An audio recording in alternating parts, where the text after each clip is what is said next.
Eu faço dieta desde os meus 8 anos de idade e eu já escutei muita baboseira nessa minha vida. Na época eu acreditava nessas coisas, mas hoje eu sei melhor. E a nutrição é assim mesmo, a nutrição é uma ciência nova e é normal que à medida que o tempo passe a gente descubra que o que a gente estava ensinando antes não era bem assim. Eu espero que daqui a 5, 10 anos eu não tenha que regravar esse vídeo falando algo diferente do que eu vou falar neste vídeo, né? Mas corre o risco e tudo bem, né? A gente quer sempre evoluir, continuar estudando. Mas eu acho difícil isso acontecer porque tem coisas que são fatos. As coisas que são fatos não mudam, mas é sim muito difícil a gente ser taxativo na nutrição, porque fazer estudo científico com humanos é um pouquinho mais complicado do que fazer estudo científico com ratos. Então tem coisa que eu acho que a gente nunca vai conseguir descobrir de verdade na nutrição. Mas aí quando isso acontece, o que a gente faz? A gente usa o bom senso e tenta se aproximar ao máximo ao que os nossos ancestrais faziam, né? Porque a gente está aqui no planeta Terra há milhares de anos e a natureza é inteligente. Então, na dúvida, a gente come o mais próximo possível com o que a gente consumia há 1000 anos atrás, há 10 mil anos atrás. É um pouco difícil, né? Mas a gente tenta. A gente usa esse bom senso na falta de uma boa evidência científica atual. Então vamos lá, que agora eu vou te falar os piores conselhos nutricionais que eu já ouvi ao longo de toda a minha vida. O primeiro deles é: use óleos vegetais. Canola, milho, algodão, esses óleos vegetais vendidos em plástico, eles são ricos em ômega 6 e eles são muito sensíveis à luz e ao calor, e ainda mais dentro de uma embalagem plástica. Hoje em dia, o nosso consumo de ômega 6 e ômega 3 está muito desproporcional. Não convém utilizar essas gorduras vegetais que são muito fáceis de oxidar na nossa culinária. É muito mais interessante que você utilize azeite. Sim, tem muitos estudos que já comprovam que o padrão mediterrâneo é muito saudável, é um dos padrões mais saudáveis. Então, por que não utilizar o azeite? Utilizar o azeite, né? Por muito tempo tinha uma crença de que se você aquecer o azeite, ele perde completamente as propriedades, ele fica tóxico, ele fica uma gordura ruim. Isso não é verdade. Tem estudo que mostra que o azeite mantém as propriedades quando a gente usa ele na culinária doméstica, né? É claro que qualquer que seja a gordura ou óleo de preparo, você vai usar um fogo mais baixo. Isso é interessante. Use o fogo baixo, não deixa chegar ali no ponto de fumaça, mas não use os óleos vegetais, canola, milho, algodão. Todos esses, eles não são o mais ideal para o nosso consumo. Vai no azeite extra virgem com vidro, né, na embalagem de vidro escura, e use um fogo baixo. Você também pode usar manteiga, um pouquinho de banha de porco, mas os estudos mostram que o melhor é o azeite até o momento.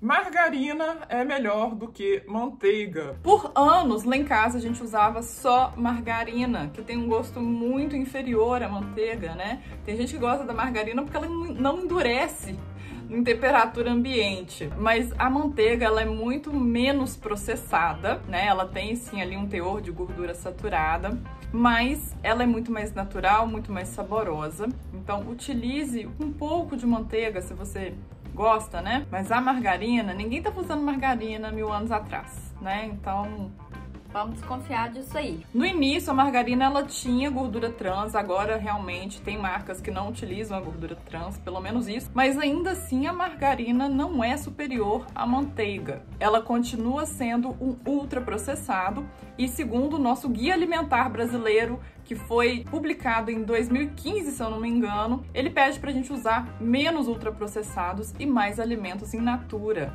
e minimamente processados. A manteiga se aproxima mais desse conceito do que a margarina. Se você tivesse uma vaquinha aí na sua casa, você conseguiria tirar o leite dela, separar ali a nata e fabricar a sua própria manteiga. Agora, você não ia dar conta de fazer uma margarina na sua casa. As calorias são todas iguais. Já caí nessa, eu já montei uma dieta dos pontos pra mim, né, que é a mesma coisa que considerar as calorias dos alimentos. E eu montei uma dieta que tinha miojo no jantar, porque o miojo eu conseguia fazer sozinha. Eu era adolescente nessa época, eu devia ter uns 14 anos. Caloria não é tudo igual. Comer 1000 calorias de brigadeiro é diferente de comer 1000 calorias de maçã, que é diferente de comer 1000 calorias de frango. Não olhe apenas as calorias, porque tem muito mais por trás das calorias. Tem caloria que vai te dar mais saciedade, tem caloria que vai te dar menos saciedade, tem caloria que vai te nutrir, tem caloria que não vai te nutrir. Não confunda as calorias. Não tem problema usar adoçante. Lá em casa, desde que eu me entendia por gente, desde a minha adolescência, era só adoçante. Adoçante, margarina e óleo de canola. Não funcionou não, continuei gordinha.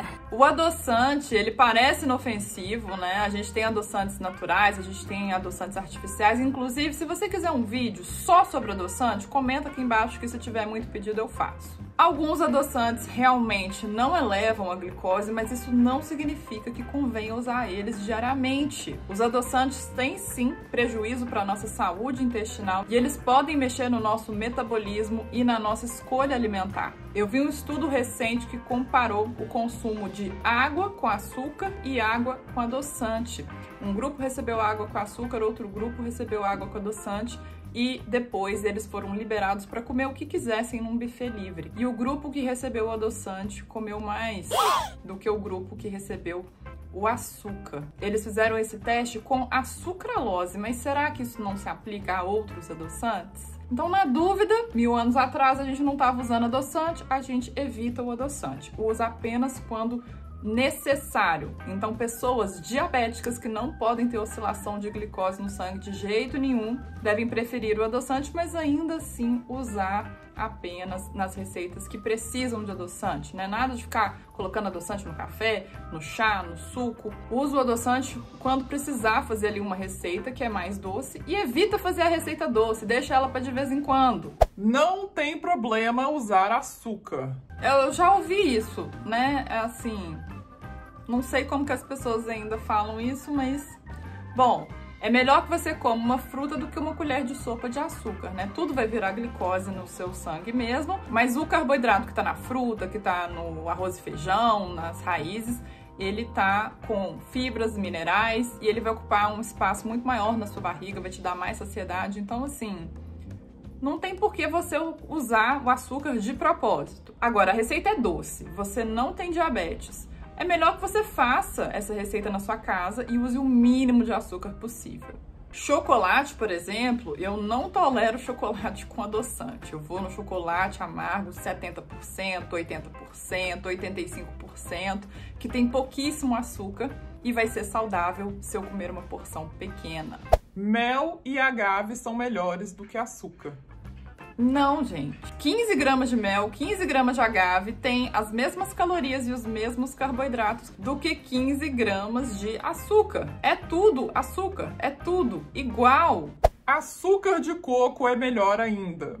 Açúcar de coco continua sendo açúcar e é tudo igual. A diferença é o índice glicêmico, mas no fim você vai ingerir a mesma quantidade de calorias e de carboidratos, só que a absorção vai ser um pouquinho mais lenta. Açúcar de maçã tem menos carboidrato. Não, açúcar de maçã é açúcar, só foi extraída da maçã, né? O açúcar de coco foi extraída do coco, mas tem a mesma função e tem o mesmo teor de carboidrato e de calorias. A gordura que comemos vira gordura no corpo. Eu já deixei de comer a pele do frango várias vezes, porque engorda. Não que você precise comer sempre a carne com a gordura, mas se você comer excesso de gordura, excesso de carboidrato ou excesso de proteína, tudo vai virar gordura eventualmente. Todo excesso de caloria que não for utilizado para energia vai virar gordura. Então não é apenas a gordura que vira gordura, mas tudo que você comer em excesso. Arroz integral, pão integral e macarrão integral é muito melhor do que o normal. Eu lembro que lá em casa a gente comia só o pão de forma integral, 1000 grãos, e nunca comia o pãozinho de sal. A gente comia pão de sal só quando ia pra praia de férias. Eu ia pra padaria de manhã, comprava o pãozinho de sal fresquinho e, na verdade, dava na mesma, né? Porque a quantidade de calorias e de carboidrato é muito parecida. Não tem tanta fibra a mais na versão integral desses alimentos. Então, o que vai importar é a quantidade ser menor. E também o grau de processamento. Então, um pão de fermentação natural, ele seria mais interessante do que o pão de sal ou pão integral convencionais, que são acrescidos de gordura vegetal, inclusive, e de outros aditivos, porque eles são ultraprocessados. A lista de ingredientes desses alimentos é gigante. Desnatado é melhor. A vida toda eu tomei leite desnatado, aquele negócio ralo, né? Iogurte desnatado sem gosto de nada, o queijinho branquinho, sem necessidade. Não é a gordura natural dos alimentos que vai atrapalhar o seu resultado, e sim o contexto. Há 1000 anos atrás, a gente estava comendo a gordura natural dos alimentos. A gente não estava inventando esse negócio de tirar a gordura dos alimentos. Você precisa comer antes de treinar. Se você não tem uma alimentação saudável, é capaz de você precisar comer antes de treinar mesmo. Então, se você treina sem comer e passa mal, é um sinal que a sua alimentação não está muito legal. Agora, se você comer antes de treinar, não significa que você está errada também. É só que essa refeição ela não é necessária para todo mundo. Você precisa comer muita salada. Salada é saudável, sim, mas tem pessoas que podem estar com a digestão prejudicada e não estão digerindo bem os alimentos crus ou alguns tipos de fibra. Então, salada não é quanto mais melhor. Tem que entender como que está a sua digestão. E se você não gosta de salada, você pode comer o alimento também cozido. Você pode comer vegetais refogados. Não precisa sempre da salada crua o tempo todo. Então, tem que avaliar individualmente a sua necessidade. À noite, por exemplo, a nossa digestão ela fica mais preguiçosa. Então, se você for consumir a salada, prefira ela no almoço. Você precisa comer muita fruta. Aí a pessoa escuta isso e coloca fruta no café da manhã, fruta no lanche da manhã, fruta de sobremesa do almoço, fruta no meio da tarde, fruta na sobremesa do jantar e fruta na ceia. E quando vê, comeu fruta o dia inteiro. E essa fruta ocupou espaço de outros alimentos que deviam estar ali. Aí a fruta pode te atrapalhar. Não é que a fruta faz mal, você deve sim consumir fruta, mas não deixa ela ocupar o espaço dos outros alimentos. Fruta também não é quanto mais melhor. Tudo tem sua quantidade correta. Inclusive, se você quer garantir que você não está comendo excesso de fruta, não está comendo excesso de carboidrato, excesso de gordura, eu tenho um curso em que eu te ajudo a montar a sua dieta. Eu vou deixar o link aqui embaixo para você conferir e você não vai ter mais essa dúvida e ainda vai poder colocar tudo que você gosta. Esses foram os piores conselhos nutricionais que eu ouvi até hoje. Se eu ouvir outros, eu posso fazer um novo vídeo e eu quero saber de você. O que você já ouviu, que é um absurdo? Coloca aqui nos comentários que eu vou responder para te falar se faz sentido ou não, tá? Te espero no próximo vídeo.